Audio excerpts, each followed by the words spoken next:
Hello friends, इस video में हम लोड फ्लो स्टडीज़ जिसको पावर फ्लो स्टडीज़ भी बोलते हैं वो पढ़ेंगे। बहुत सिंपल तरीके से मैं आपको बताऊंगा। तो देखते हैं, लोड फ्लो स्टडी और पावर फ्लो स्टडी यानी दोनों एक ही चीज़ है।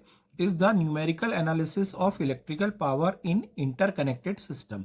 हमारा जो पावर सिस्टम है पूरा इंटरकनेक्टेड है थ्रू ट्रांसमिशन लाइन्स, और उस इंटरकनेक्टेड पावर सिस्टम में हमको न्यूमेरिकल एनालिसिस करना पड़ता है, इक्वेशंस को सॉल्व करना पड़ता है।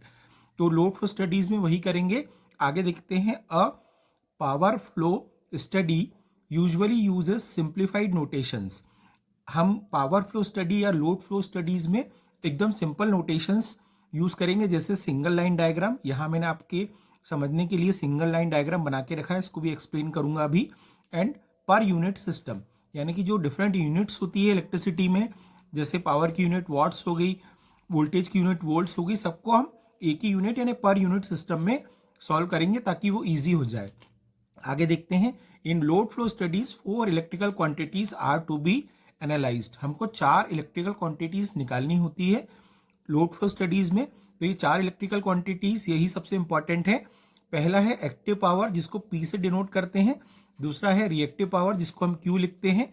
तीसरा है वोल्टेज मैग्नीट्यूड, जिसको हम यहाँ पे मैग्नीट्यूड में वोल्टेज लिखते हैं कैपिटल V। और face angle of voltage at each बस।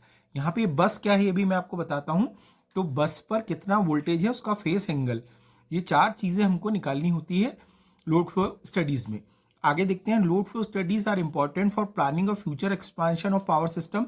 जैसे हमारी लोड की डिमांड बढ़ते जा रही है तो हमको पावर सिस्टम को भी एक्सपांड करना होगा, यानी नई नई जनरेटिंग यूनिट्स इंस्टॉल करनी होगी और उसको एग्जिस्टिंग सिस्टम से कनेक्ट करना होगा। तो एक्सपांशन के पॉइंट ऑफ व्यू से भी इंपॉर्टेंट है, as well as best operation of existing power system. यानी जो हमारा अभी का पावर सिस्टम है वो कैसे बेस्ट ऑपरेट करे, कैसे इकोनॉमिकली ऑपरेट करे, उसके लिए भी जरूरी है load flow studies. The principal information, जो प्रिंसिपल इंफॉर्मेशन है obtain from load flow studies is the magnitude and phase angle of the bus. यानी कि जो ये जो ऊपर जो चीजें दी है वही लिखा हुआ है कि वोल्टेज मैग्नीट्यूड और उसका फेस एंगल बस का, and real and reactive power of the lines, और ट्रांसमिशन लाइन की रियल एंड रिएक्टिव पावर। तो ये बस और लाइंस क्या होती है इस डायग्राम से हम देखते हैं।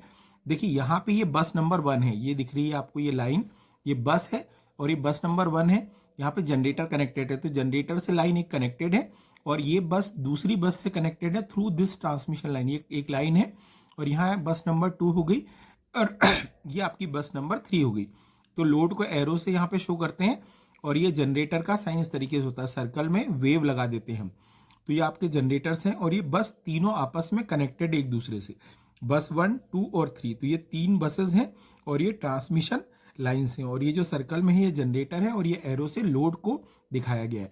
तो ये हमारा सिंगल लाइन डायग्राम या 1 लाइन डायग्राम भी इसको हम बोलते हैं। ये क्वेश्चन पूछा जाता है हमेशा, analysis of load flow, analysis of power flow का इंपॉर्टेंस पावर सिस्टम में।